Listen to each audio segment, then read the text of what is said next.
مولاي صل وسلم دائما ابدا على حبيبك الرحمن الرحيم بسم الله وبحمده السلام عليكم ورحمة الله وبركاته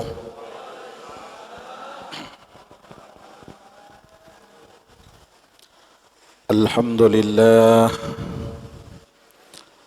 الحمد لله حمدا يوافي نعمه ويكافي مزيده يا ربنا لك الحمد كما ينبغي لجلال وجهك وعظيم سلطانك أشهد أن لا إله إلا الله وحده لا شريك له وأشهد أن سيدنا ونبينا محمدا عبده ورسوله الذي لا نبي بعده اللهم علمنا ما ينفعنا وانفعنا بما علمتنا وزدنا علما وتقى اللهم اغننا بالعلم وزينا بالحلم وأكرمنا بالتقوى وجملنا بالعافية آمين يا رب العالمين أما بعد صلاة الله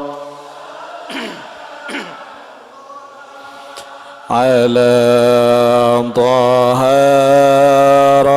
رسول الله صلاة الله سلام الله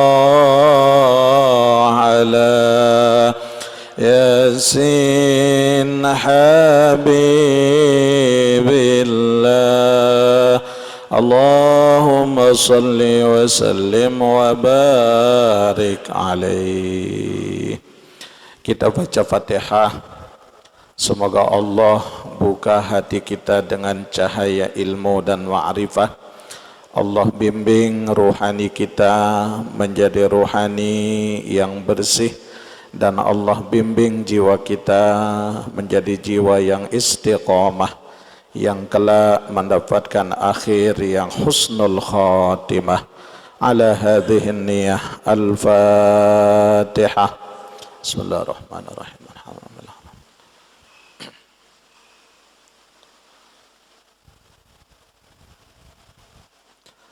Fatihah selanjutnya kita hadiahkan kepada kedua orang tua kita yang masih hidup. Semoga Allah sehatkan jasmani dan rohaninya.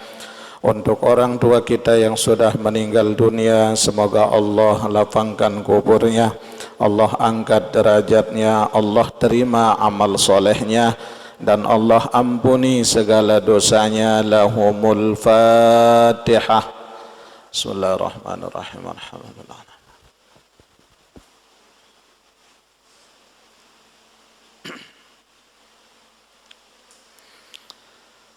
Hadirin ma'asyiral muslimin rahimakumullah.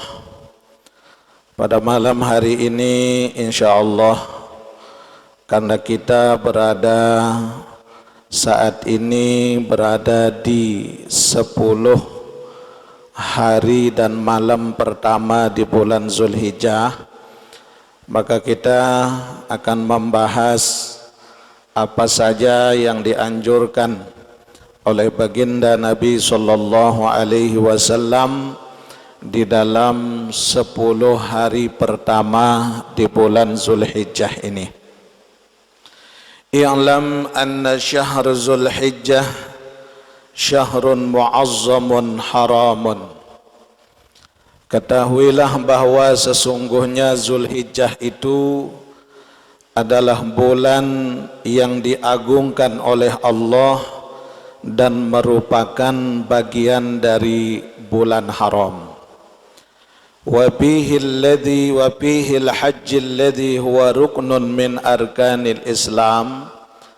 Karena di dalam Zulhijjah itu Allah menentukan ibadah termulia, yaitu ibadah haji, yang merupakan salah satu bagian daripada rukun Islam.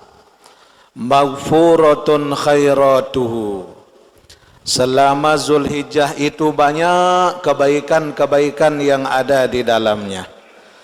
Tustajabu fihi da'wat, di mana di dalamnya Allah Subhanahu wa taala akan mengijabah sekian doa yang dipanjatkan oleh hamba-hambanya. Wa tuqdal hajat, di bulan Zulhijjah itu adalah bulan di mana Allah akan menyampaikan semua hajat hamba yang banyak tertunda pada tahun itu. Maka di bulan Zulhijjah itu dipilih oleh Allah sebagai tempat untuk Allah ijabah semuanya. Kenapa demikian? Karena Allah Subhanahu wa taala berfirman, wal fajri wa layalin ashr, demi waktu fajar, kata Allah, demi waktu fajar dan 10 malam yang ada di dalamnya. Apa 10 malam yang dimaksudkan itu? Wal muradu bil layalil ashr al ashri Zulhijjati. Imam Abdurrahman Asy-Syayuti berkata, malam yang disebutkan oleh Allah dalam ayat ini, wal fajri wa layalin ashr, malam yang disebutkan itu adalah 10 malam pertama di bulan Zulhijjah, termasuk malam ini. Maka malam niki tanggal berapa? Rabu, Kamis, Jumat.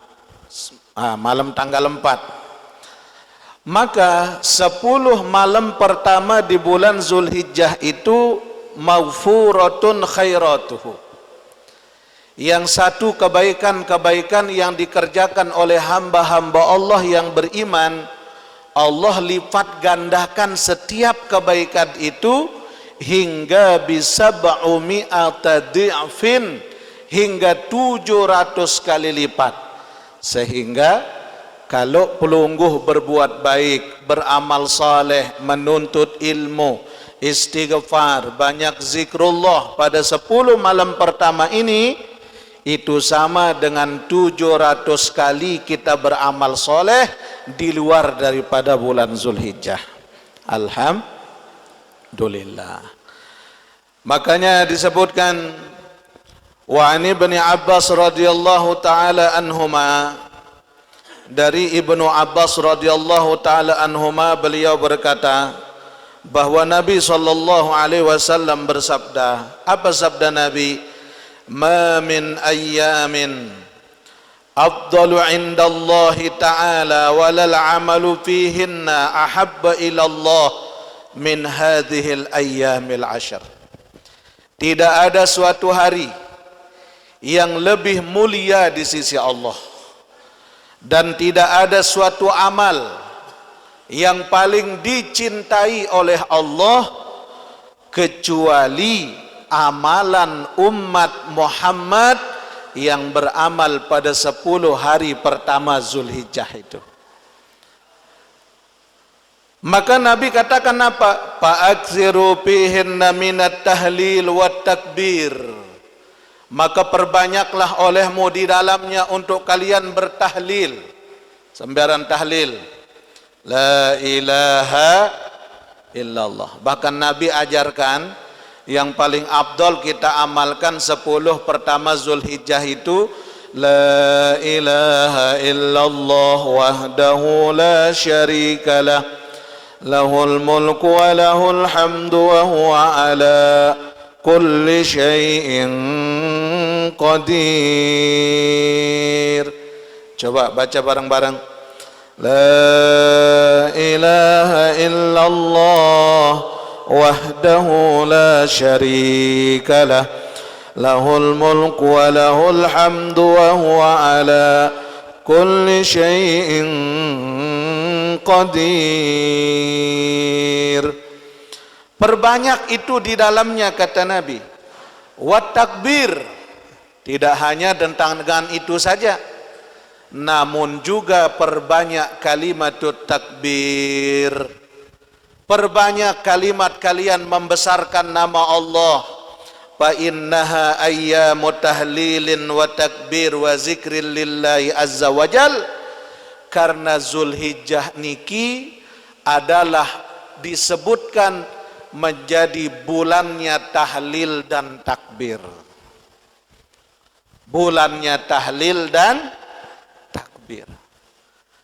Timbul pertanyaan, kenapa Zulhijjah itu disebut bulannya tahlil? Dan kenapa Zulhijjah itu disebut bulannya takbir?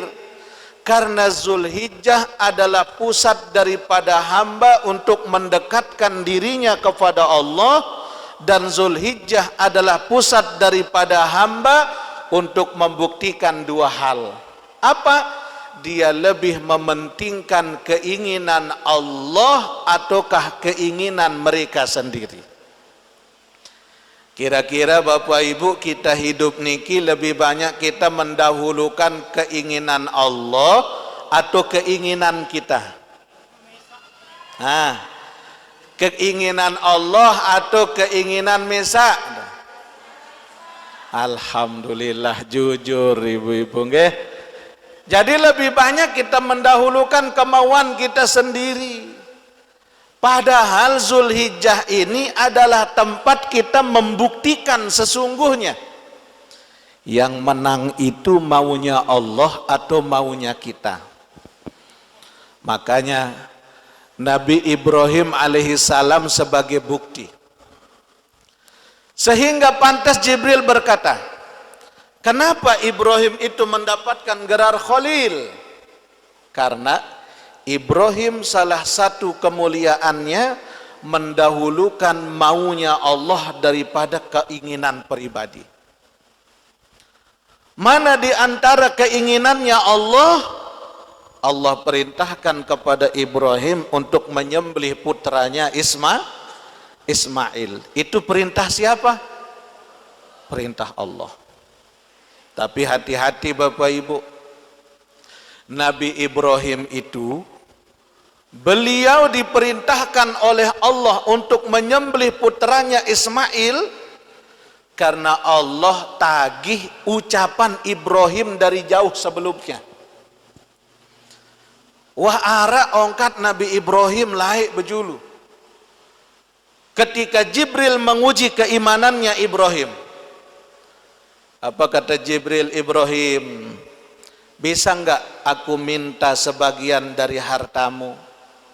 Kata Ibrahim, oh jangankan harta, kalaupun memang itu perintah Allah, jangankan harta, jangankan dunia, kalaupun aku punya anak dan Allah mau, anakku aku serahkan kepada Allah.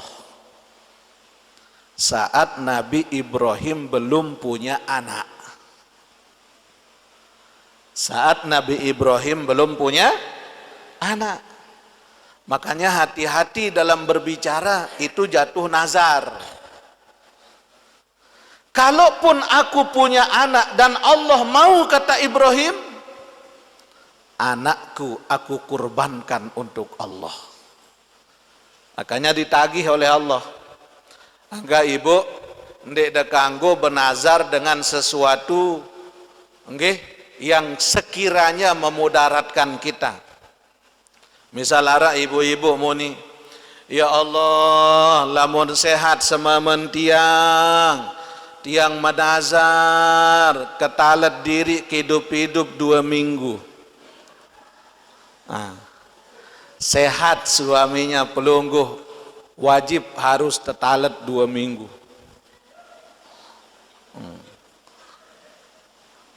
Angkat dia kanggo, karena itu memang harus.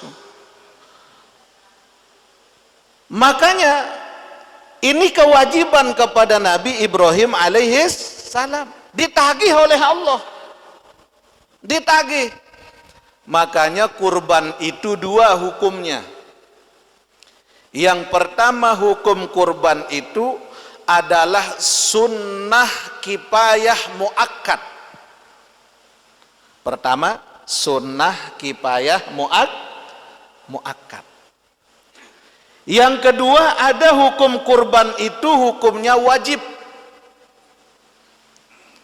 Kapan Kapan kurban itu hukumnya wajib? Apabila dengan sebab nazar. Seperti tadi. Misalkan ibu-ibu bilang, oh lamun lolos sama mentiang P3K. Insya Allah kongorban kadu sampai 10. Jerih dan lulus suaminya P3K, 10 ekor sapi wajib hukumnya dikorbankan. Karena itu termasuk nazar. Apa bedanya kurban nazar dengan kurban sunnah?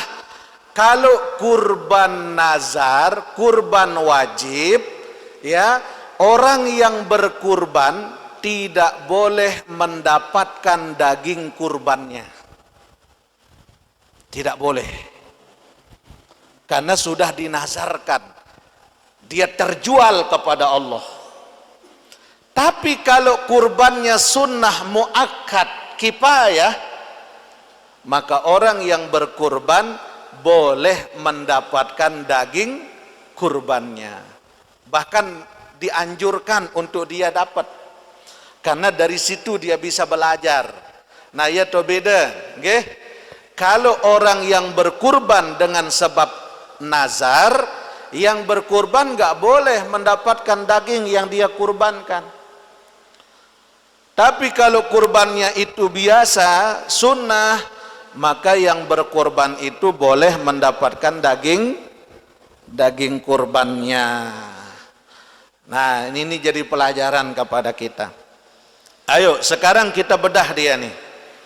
Kenapa disebutkan hari Zulhijjah itu adalah hari tahlil dan takbir?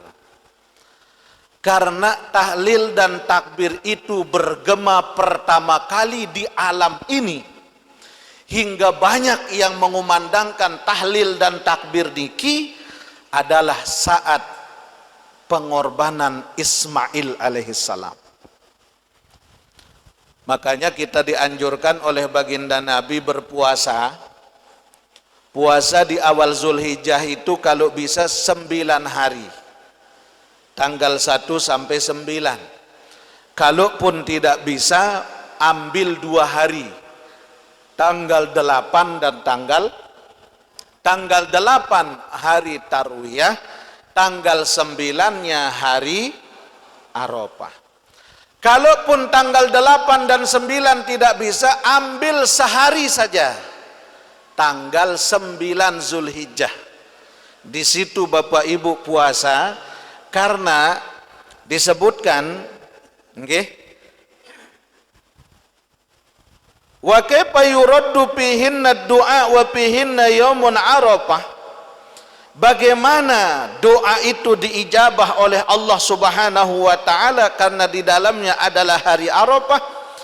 Alladzi ruya annahu afdalu ayyamid dunya, karena hari Arafah 9 Zulhijjah itu adalah hari terbaik seumur kehidupan dunia ini. Kalau Bapak Ibu mencari hari paling baik sedunia, hari Arafah.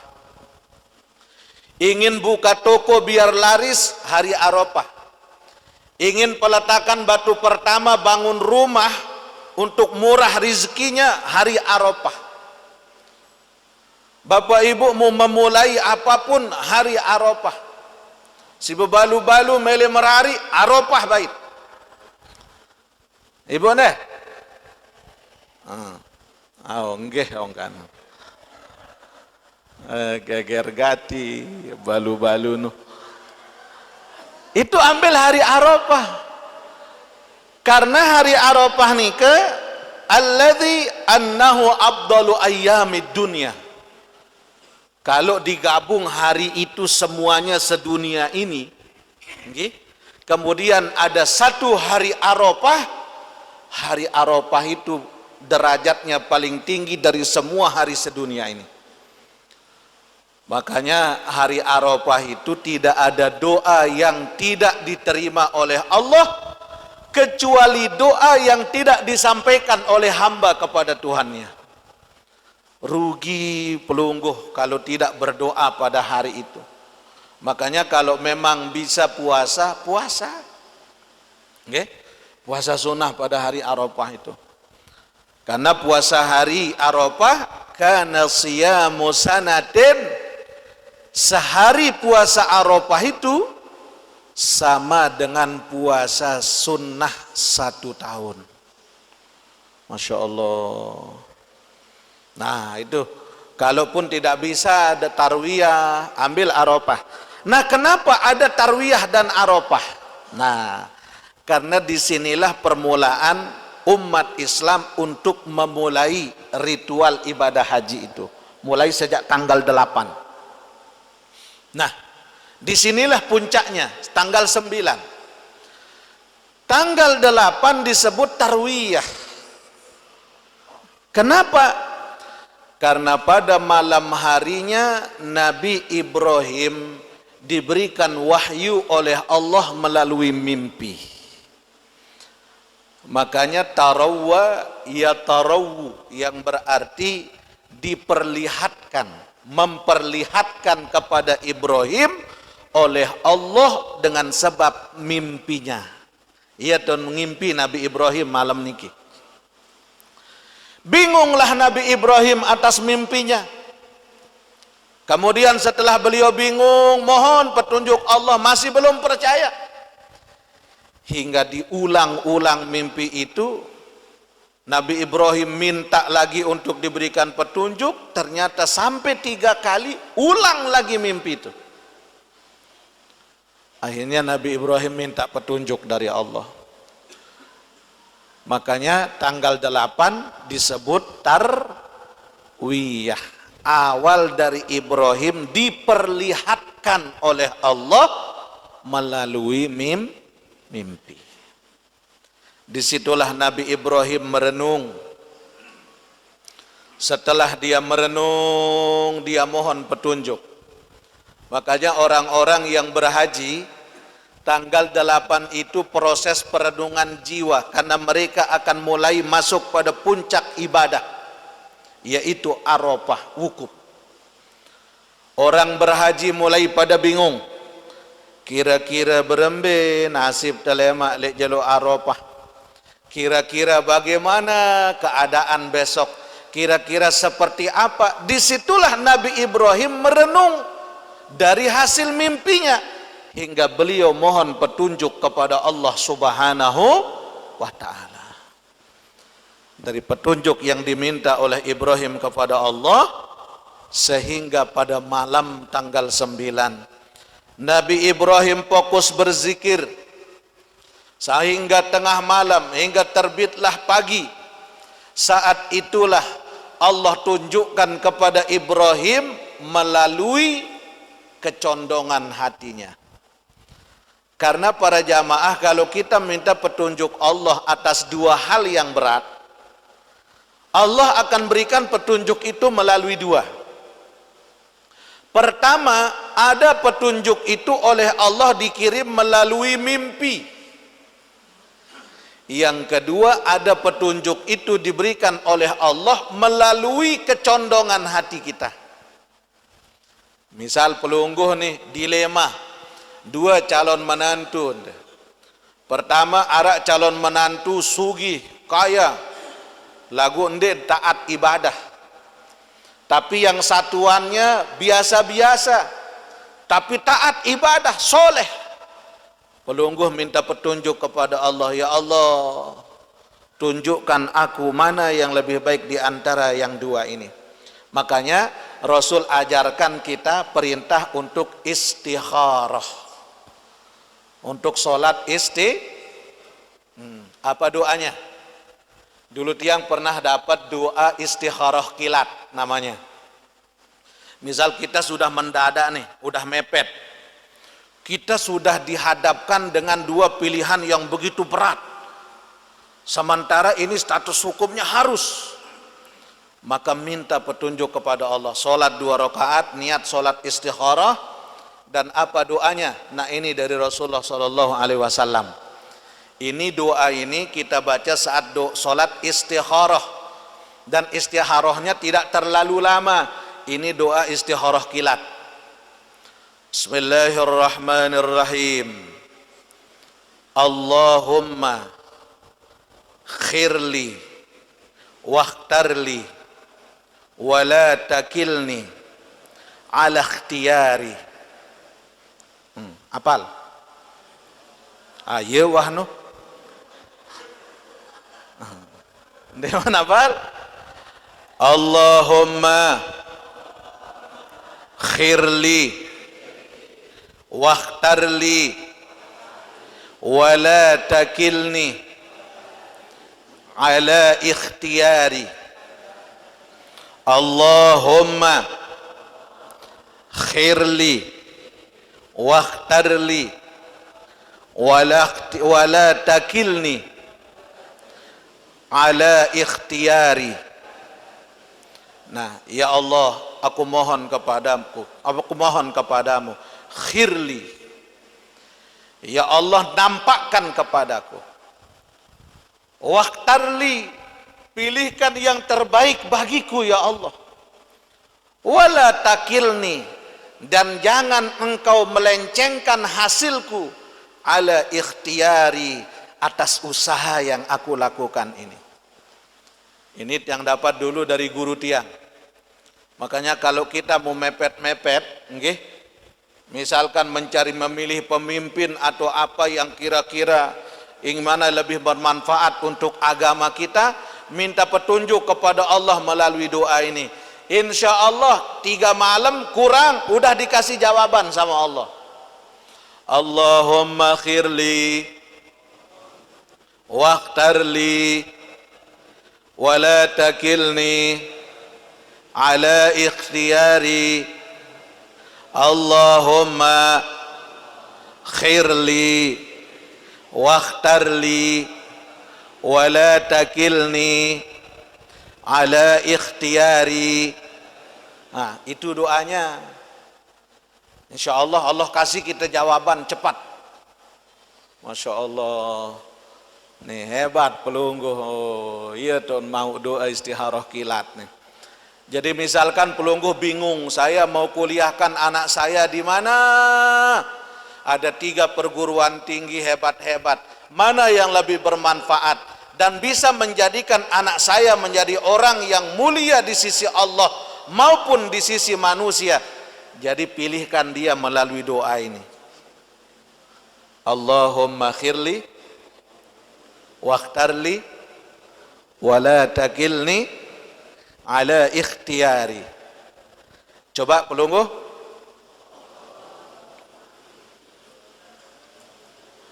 Terus. Iya wah.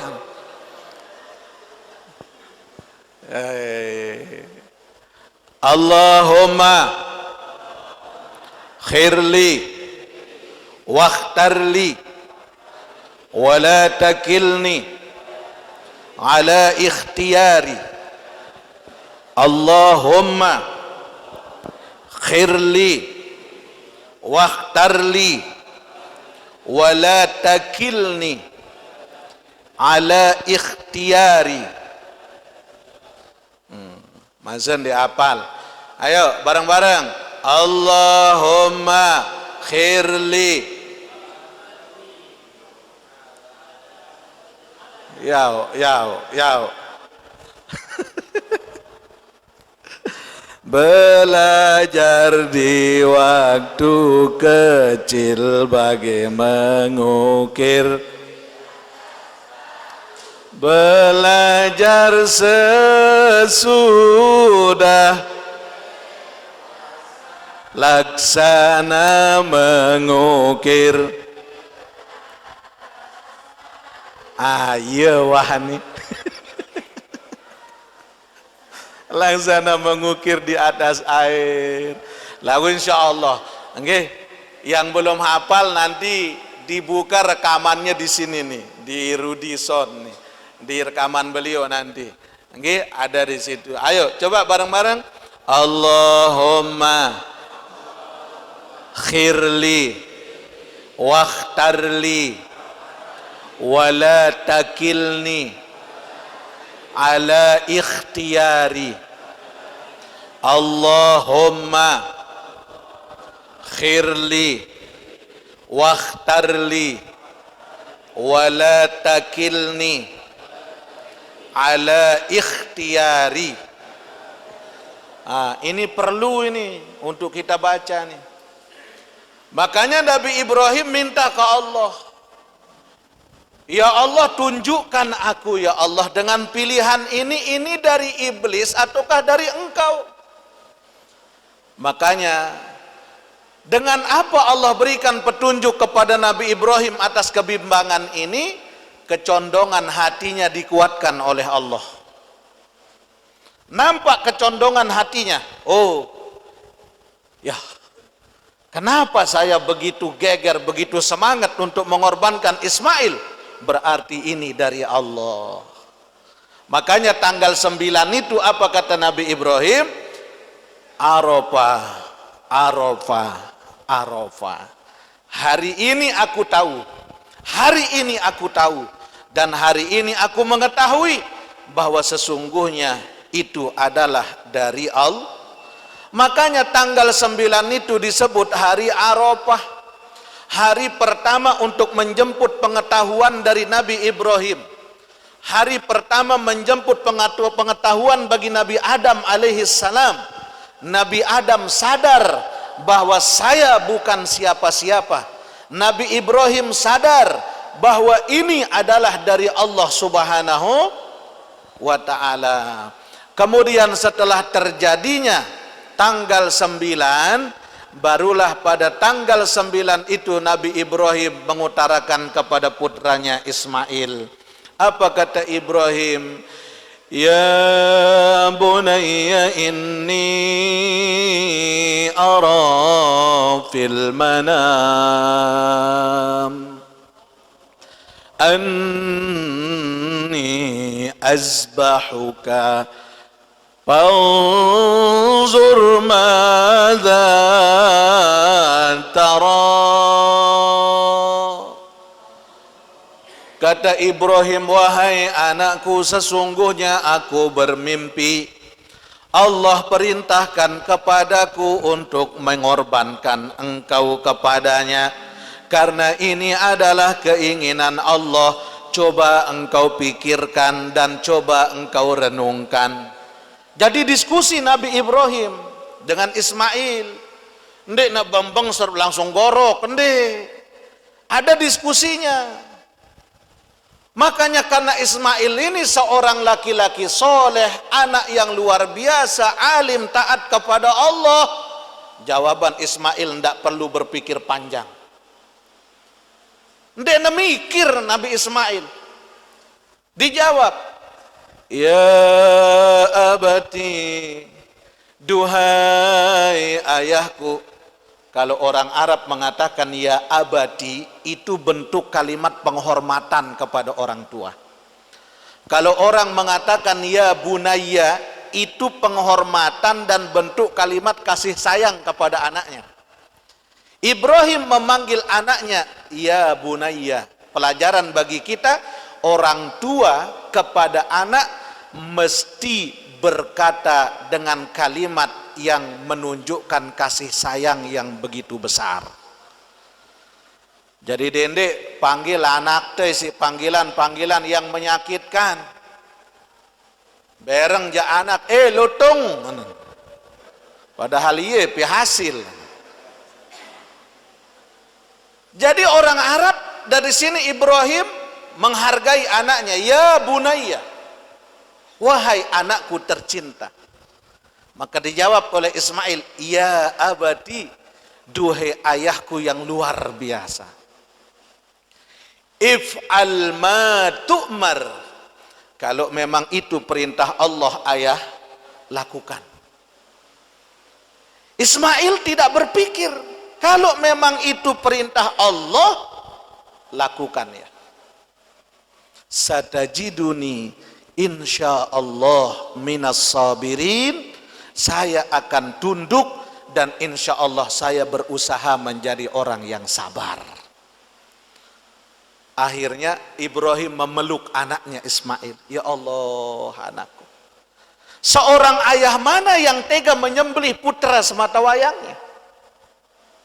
Tidak ada. Tapi kata Ibrahim, Ini perintah Allah. Ini perintah Allah. Ya Allah. Ibu, andaikan pelungguh punya uang 10 juta, kata Allah sedekahkan 9 juta, 1 juta kau ambil. Milih dah pendek. Hah? Milih apa mikir dulu? Mikir. Ini Ismail, nyawanya Allah mau. Ismail tidak berpikir, kalau memang itu maunya Allah, lakukan ayah. Subhanallah. Coba lamun kanak mangkin terkena isi bapak. Oh, anakku tercinta, perintah Allah untuk engkau aku korbankan. Apa yang kata anak? Ya, angka anden sida bejulu bapak. Sida toaan, sida bejulu. Tapi Ibrahim tidak.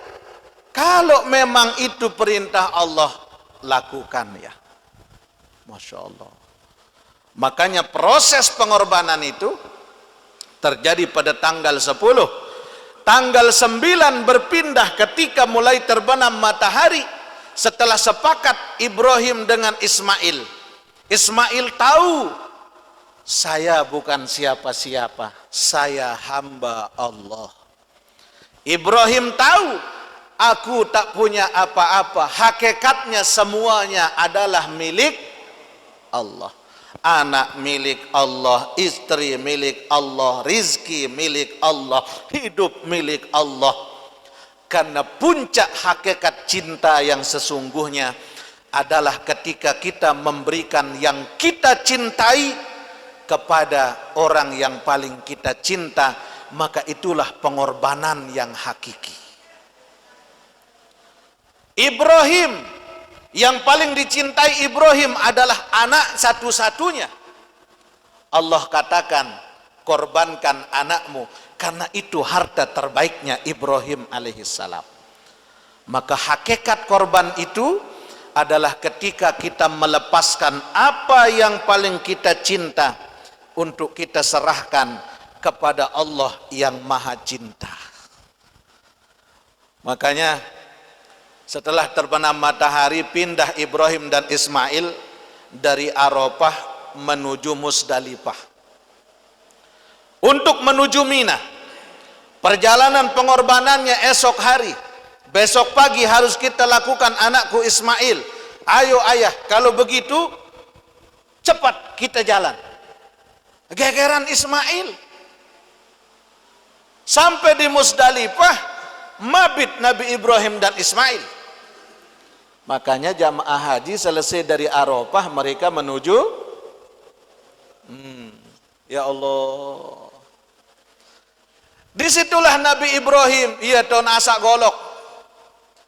Ismail mulai persiapkan dirinya, mengenakan pakaian bagusnya untuk mempersiapkan besok tanggal 10 adalah puncak daripada pengorbanan itu. Wantak mulai arak mulai begoda. Iblis laknatullah alaih. Apa kata iblis? Ibrahim masak. Udah mulai pagi nih. Mau kemana Ibrahim? Mau ke Mina. Ada apa di Mina? Mau ngorban. Siapa kau korban? Ismail. Ibrahim, jogang Allah nu. Apa iya seorang anak tega kau sembelih atas nama Allah? Jangan Ibrahim.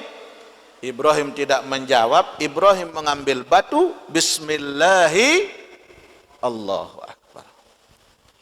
Hari tanggal 10. Maka iblis tidak habis akalnya.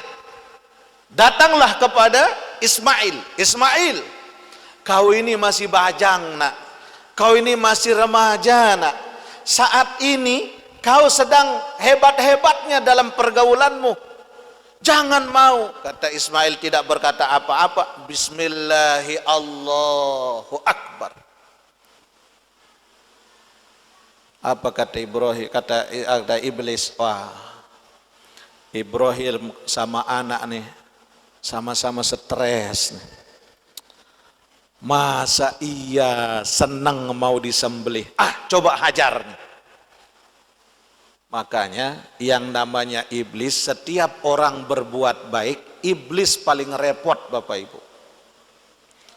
Angkat lamun temeli ngorban, luwe coba. Apa jadi coba? Kalau tidak anak, istri. Kalau tidak istri, mentoa. Apa angkat mentoa? Ngorban-ngorban luntu, itu jendik nawah tanjakan. Mikir Malik, mikir. Apa kata istri? Korban. Mas, ndak tawah beremas. Mikir lagi. Makanya ujiannya berat.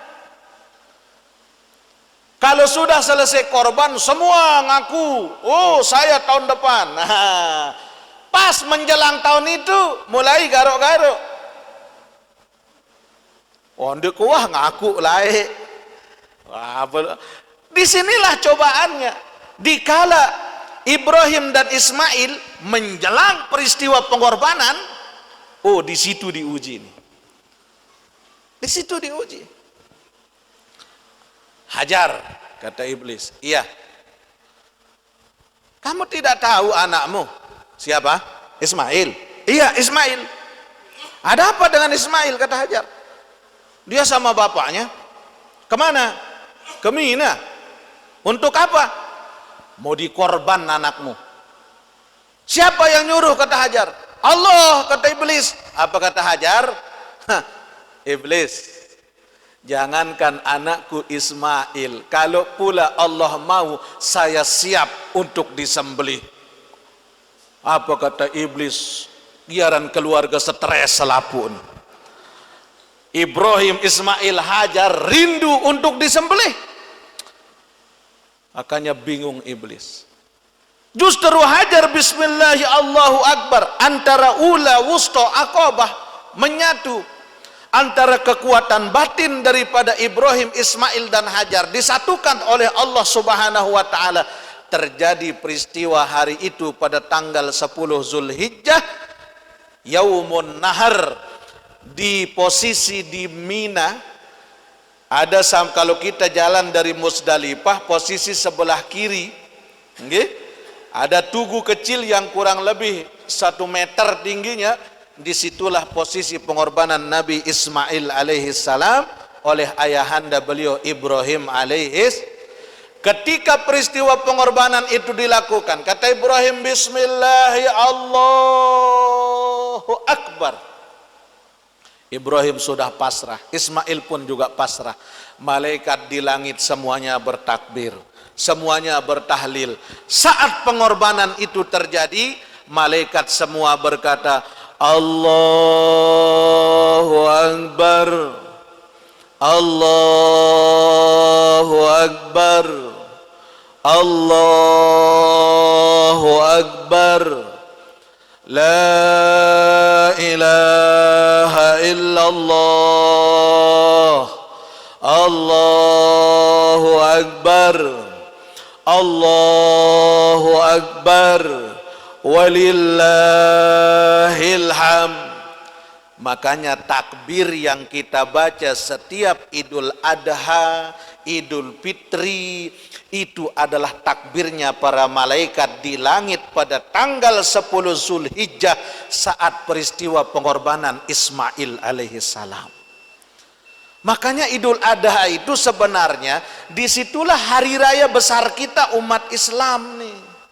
Kita kebalik. Idul Fitri tahun pawai lampion, Idul Adha sepi. Kebalik kita sesungguhnya. Idul Adha itu Abdulul Ayyamid Dunia, sebaik-baik hari dalam sedunia itu dimulai dengan Arafah. Idul Adha puncak daripada ibadah. Disitulah makanya disebutkan wa innahu ayyamut tahlil wa takbir. Karena hari itulah disebutkan hari lahirnya takbir, hari lahirnya tahlil. Tidak ada satu amalan yang lebih baik hari itu kecuali daripada berkurban. Nah, terakhir, kenapa Ismail ketika disembelih wa fadainahu bizibhin azim diganti oleh Allah dengan domba yang agung dari dalam surga? Menunjukkan suatu pelajaran bagi kita. Setiap suatu amal yang kita lakukan dengan ikhlas, tidak lama Allah sudah siapkan penggantinya. Bapak ibu berkurban, bapak ibu menghajikan orang tuanya, bapak ibu mengumrohkan orang tuanya, tidak lama Allah sudah siapkan pengganti dari setiap harta yang kita keluarkan. Itu janji Allah. Makanya belajar ikhlas melalui peristiwa Ibrahim dan Ismail yang langsung ditunjukkan oleh Allah penggantinya. Makanya tidak perlu ragu Bapak Ibu, tidak perlu ragu. Selama kita berkurban itu adalah untuk kepentingan Allah, bukan untuk kita. Tapi Pak, bagaimana sih saya ini? Saya berkurban nih. Apa iya harus wajib tiap tahun itu? Tahun ini saya, tahun depan anak saya, tahun depan istri saya, sementara saya punya anak 7, terus istri saya 3, balu siwa 10. Apa iya satu-satu mau dikorbankan? Makanya Nabi tidak memberatkan kita semua. Kita ini mohon maaf kita salah penafsiran. Sebenarnya cukup kalaupun misalkan atas nama pelungguh, ndak apa atas nama pelungguh niatkan untuk keluarga, itu sudah cukup. Kenapa? Allah tidak pernah memberatkan kita hambanya. Kalaupun misalkan pelungguh mampu, pelungguh mampu, oh tahun ini saya dan istri saya, alhamdulillah. Lamun pelungguh mampu tidak apa-apa, 20 sapi juga atas nama pelungguh boleh. Nah, untuk menghindari daripada pemikiran, wah Allah maksain kita dong. Coba lihat Rasulullah SAW. Pada haji wada, Nabi mengorbankan 63 ekor domba. Haji terakhir Nabi. Sejumlah umur beliau 63 ekor domba. Aisyah bertanya, "Ya Rasulullah, ini untuk siapa? Kok banyak banget? Tidakkah 1 ekor domba, 1 ekor kambing itu untuk 1 orang, kan?" Kata Nabi, iya. Nah terus ini untuk siapa? Apa jawab Rasul? Inna hadza min Muhammad wa ali Muhammad wa min ummati Muhammad. Sesungguhnya yang 63 ekor ini adalah dariku Muhammad, dari keluarga Muhammad dan dari umat Muhammad. Dari Muhammad untuk Muhammad, dari keluarga Muhammad untuk keluarga Muhammad, dari umat Muhammad untuk umat Muhammad. Coba bayangkan, 63 ekor. Kita umat Nabi Muhammad berapa orang? Miliaran. Kalau kita hitung, apa iya cukup 63 untuk miliaran umat Nabi Muhammad? Tidak mungkin. Tapi kenapa Rasulullah mengorbankan kita semua saat itu? Saking cintanya Nabi, kalaupun tidak mampu dari sekian banyak umat Nabi Muhammad, maka cukup dengan 63 ini sudah cukup atas nama umat Nabi Muhammad sallallahu alaihi. Padahal kita bukan siapa-siapanya Rasul, Bapak Ibu. Kita dikorbankan oleh Rasulullah. Kenapa demikian? Mungkin nanti ada umatku, kata Nabi, yang miskin kepingin berkurban namun tidak mampu berkurban sama sekali, makan pun susah, maka cukup Rasulullah sudah mengorbankan dia. Masya Allah. Makanya kita berterima kasih kepada Rasulullah Sallallahu Alaihi Wasallam. Lagu dendek piak jadi alasan untuk kumbing ngorban, wah Rasulullah ngorban angit lai pelitaran no. Anda boleh. Ketika ada kesempatan sampai waktunya dan mampu berkorban, itu harus bagi orang yang mampu. Paham niki? Nah, jadi silahkan meskipun 1 ekor sapi untuk 1 keluarga, silahkan, boleh. Ketentuan agama 1 sapi untuk 7 orang, 1 unta untuk 7 orang. Kalaupun mampu silahkan. Tapi kalaupun tidak mampu, misalkan tiang niki mesak kambing, itu pun kambing kacang kocet kayak nggih, tapi ini kemampuan saya Pak, alhamdulillah, tidak apa-apa, atas nama pelungguh untuk keluarga, itu boleh dalam hukum agama kita nggih. Islam tidak pernah memberatkan umatnya untuk berkurban niki, tapi kalaupun kita mampu, itu lebih baik dan lebih afdal di sisi Allah Subhanahu wa ta'ala. Mudah-mudahan Allah berikan kepada kita kekuatan iman dan Islam. Allah bimbing kita dengan hidayatul taufik. Allah bimbing kita untuk semoga mendapatkan husnul khatimah. Amin ya rabbal. Coba ulang doa sebaruno. Bismillahirrahmanirrahim. Coba. Allahumma khirli wakhtarli wa la takilni ala ikhtiyari. Allahumma khirli wakhtarli wa la takilni ala ikhtiyari. Ayo baca bareng-bareng. Bismillahirrahmanirrahim. Allahumma khirli wakhtarli wa la takilni ala ikhtiyari. Allahumma khirli wakhtarli wa la takilni ala ikhtiyari. Sekali lagi. Allahumma khirli wakhtarli wa la takilni ala ikhtiyari. Itu doa istikharah kilaat, untuk kita minta diberikan petunjuk tercepat oleh Allah Subhanahu wa taala.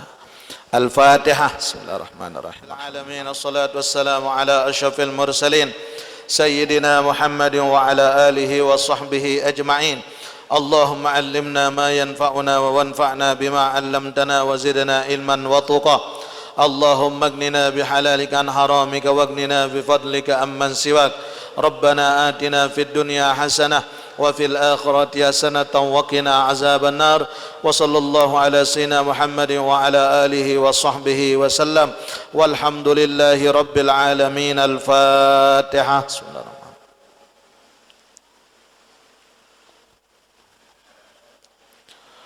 Kurang lebihnya mohon dimaafkan. Wallahul muwaffiq wal hadi ila sabilir rasyad. Wassalamu alaikum warahmatullahi wabarakatuh.